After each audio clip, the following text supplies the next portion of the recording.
Assalamualaikum warahmatullahi wabarakatuh. Adik-adik sekalian, marilah kita praktikum anatomi pada pertemuan kali ini yang akan membahas anatomi hemopoietik limforetikular. Sekedar mengulang kembali, sistema limfatikum terdiri atas fasa limfatika dan organ limfoid.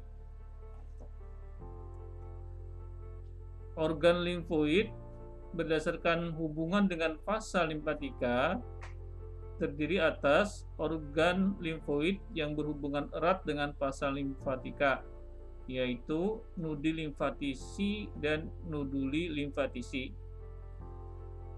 Organ limfoid yang terpisah dengan fasa limfatika adalah lien, medulla osseum rubra, dan thymus.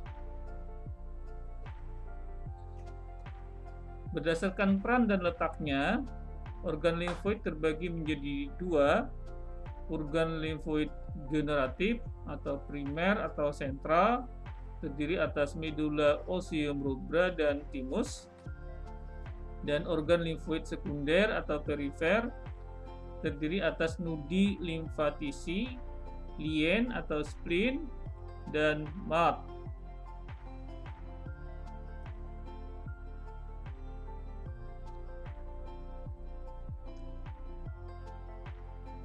Sistema limfatikum terdiri atas organ limfoid sentral yang terdiri atas thymus dan medulla osseum rubra, dan organ limfoid perifer yang terdiri atas nudi limfatisi, spleen atau lien, dan mart.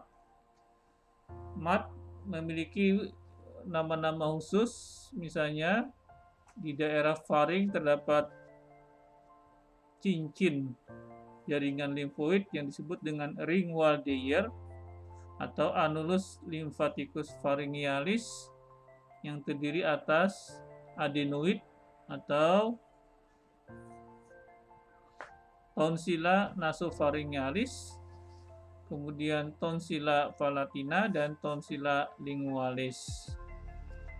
Kemudian mart memiliki beberapa nama khusus, misalnya di intestinum tenue, di usus halus disebut dengan Pierre Page atau nuduli limfatisi aggregatii. Appendix spermiformis berupa tonsilla intestinalis. Kemudian sistema limfatikum juga tersusun oleh pembuluh limfo, ya, berupa atau tergambar di sini berupa garis-garis hitam.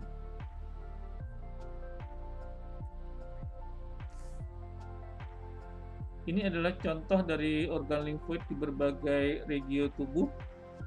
Misalnya tadi di daerah faring kita akan bisa menemukan ring Waldeyer yang terdiri atas tonsilla palatina, tonsilla lingualis, dan tonsilla nasopharyngealis atau adenoid.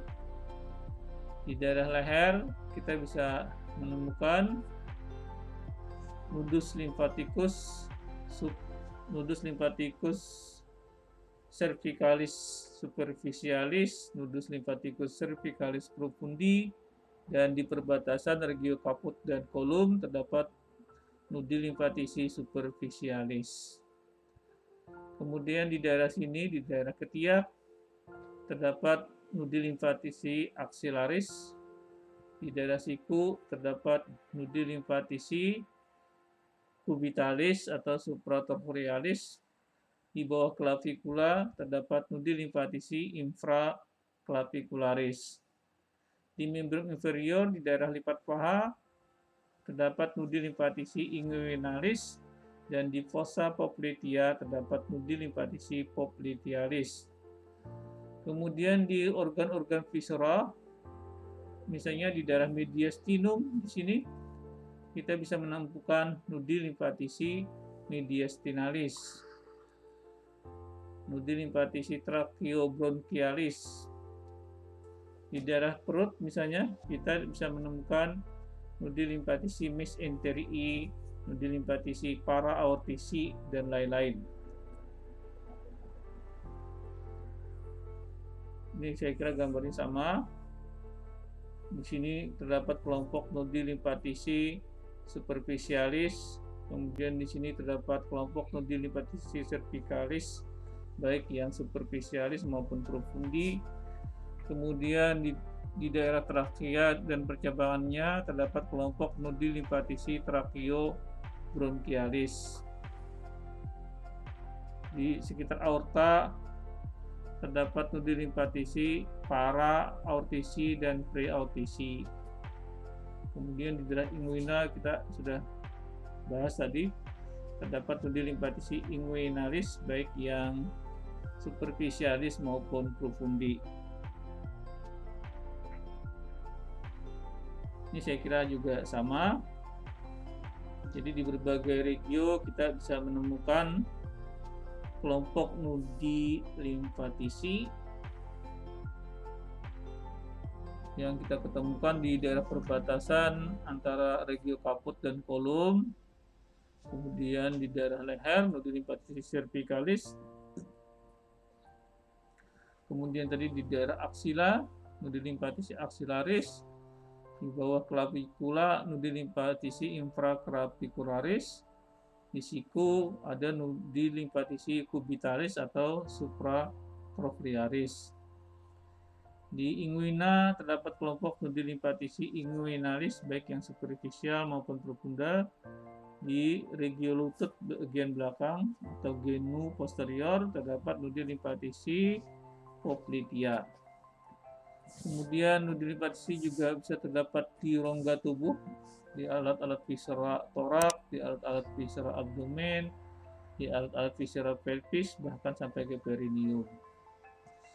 Di dalam abdomen juga terdapat kelenjar limfoid sekunder yang disebut dengan lien.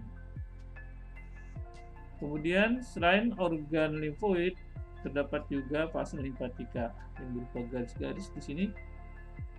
Dan masing-masing nudi limfatis ini memiliki drainase yang spesifik di berbagai regio.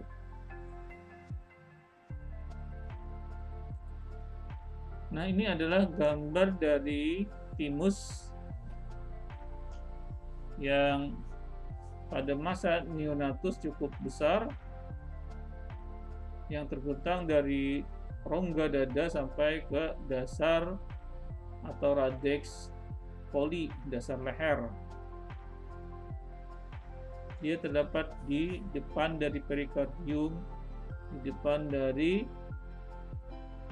organ-organ mediastinum superior, dan di depan dari organ-organ mediastinum anterior. Ada lobus dexter, lobus sinister, dan lobus pyramidalis. Kemudian medula osseum terdiri atas medula osseum flava yang berwarna kuning dan medula osseum rubra yang berwarna merah. Sama dengan timus, medula osseum ini juga melimpah pada saat fetus dan lahir. Medula osseum rubranya ada di seluruh tulang, di seluruh skeleton. Tetapi seiring dengan bertambahnya usia, maka medula osseum rubra secara bertahap diganti menjadi osseum flava dari ujung distal ke ujung proksimal. Hingga pada usia 20-25 tahun, medula osseum rubra hanya terdapat di tulang-tulang tertentu seperti di vertebra, sternum, costa, clavicula, scapula, os coxae, os cranii, dan bagian proksimal femur dan humerus. Jadi ini adalah distribusi dari medula osseum rubra. Kita lihat pada masa neonatus hampir semua tulang mengandung medula osseum rubra yang di sini diberi warna merah. Sedangkan pada orang dewasa Medula osseum rubra hanya terdapat di bagian-bagian tulang tertentu. Sehingga pada masa dewasa ini, ketika mau mengambil medula osseum sebagai sampel laboratorium, maka kita harus mempertimbangkan lokasi-lokasi tulang yang memiliki medula osseum rubra. Ini di sini dicontohkan teknik pengambilan medula osseum rubra di sip di spina iliaca posterior superior dan crista iliaca. Jadi bisa diambil sini ada crista iliaca, lalu berlanjut nanti ke belakang media yang disebut sip spina iliaca posterior superior. Jadi boleh diambil di sini, boleh juga diambil di sini.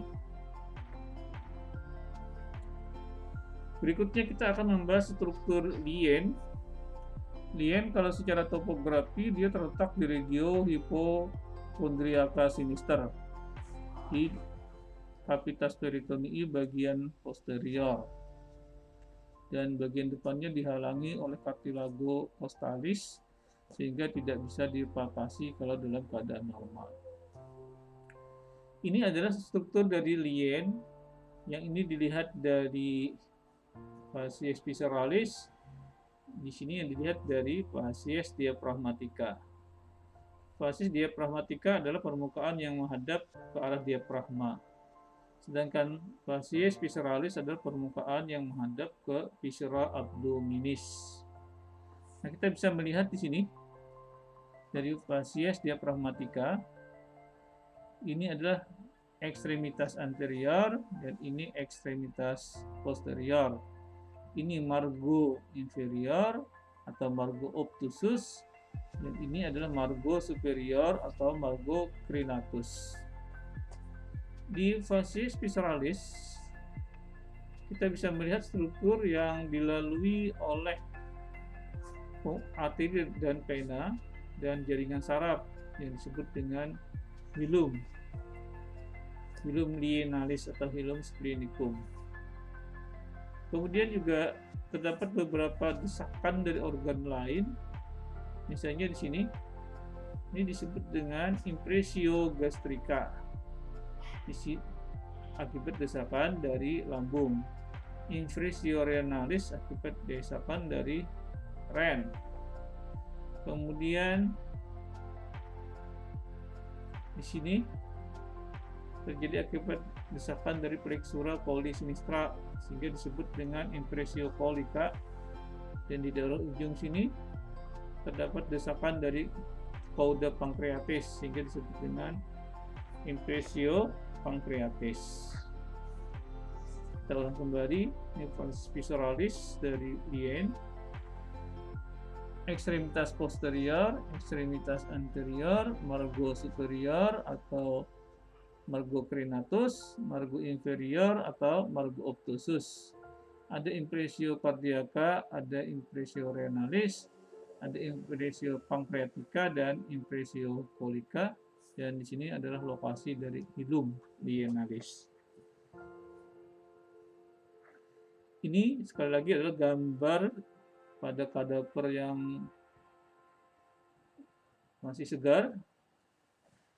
Bisa divisualisasikan adalah nodi limfatisi di sini, bentuknya kayak ginja. Kemudian ada fasa-fasanya, ini adalah fase aferennya, dan ini adalah fase eferen. Ini secara skematis ya. Jadi ini fase aferen, ini nodus limfatikusnya, dan yang ini fase eferen yang keluar melalui hilus.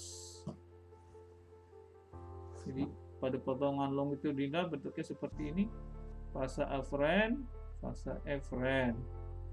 Kemudian ada bagian luar yang disebut dengan cortex dan bagian dalam yang disebut dengan medula.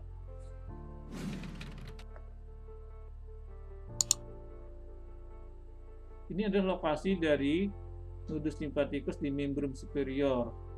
Yang pertama di regio inguinal, kita bisa menemukan nodi limfatisi inguinalis superficialis yang terletak di luar dari fascia lata. Kemudian ada lagi yang disebut dengan nudi limfatisi inguinalis profundi, letaknya adalah di sebelah internal atau di sebelah dalam dari fascia lata. Kemudian di region genu posterior atau tepatnya di fossa popliteal terdapat nudi limfatisi poplitealis yang menerima aliran limfe dari pasa limfatika yang mengikuti vena saphenal valva. Jadi sekali lagi bermuara ke nudi limfatisi poplitealis. Sedangkan aliran limfe yang mengikuti vena saphenal magna akan bermuara di nudi limfatisi inguinalis superficialis. Ini adalah ilustrasi dari nudi limfatisi inguinalis yang superficialis. Ada yang mengelompokkan ini katanya bagian superficial dan superolateral. Ini superficial, supermedia, dan lain-lain.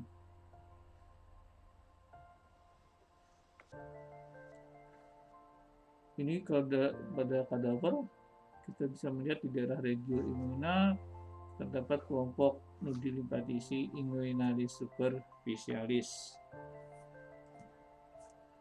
Nah, kalau diseksinya dilakukan lebih dalam lagi hingga sampai ke arteri vena pomeralis, maka di situ bisa ditemukan nudi limfatisi inguinalis profundi yang terletak profunda dari fascia lata.